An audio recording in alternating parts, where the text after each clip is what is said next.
This episode could have been great. You see them meet this species, and Trip finds out that they have this person, which is a cogenitor, essentially a surrogate, but they have no rights. They're not taught, they're not educated. So Trip goes behind Jonathan's back, teaches them to read, socializes with them, and because the species that they're from, the Viceans, doesn't want to educate them, they end up unaliving themselves.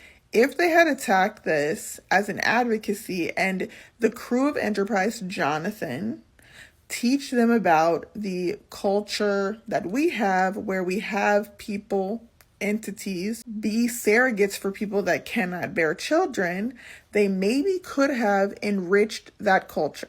I understand where you're coming from, but let me rephrase it this way. The intention of this episode and Trip were absolutely admirable, but they both failed. The way they wrote what Trip did and the way they wrote the episode failed at the execution. Yes, you're right. The goal was to show human advocacy, Trip advocating for the cogenitor. But the way they failed is that there was not a successful or positive outcome. The way that they best could have handled this is for Trip to see the cogenitor's need for advocacy, reach out to his captain or wait until the captain returned and address the situation, so they could have discussed surrogacy and how we handle that here on Earth. And how by this time we've been successfully handling surrogacy for a couple of 100 years.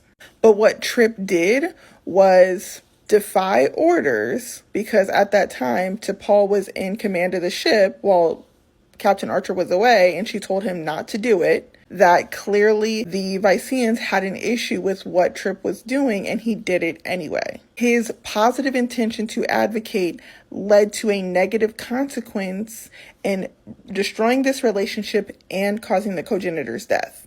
This is not a good thing.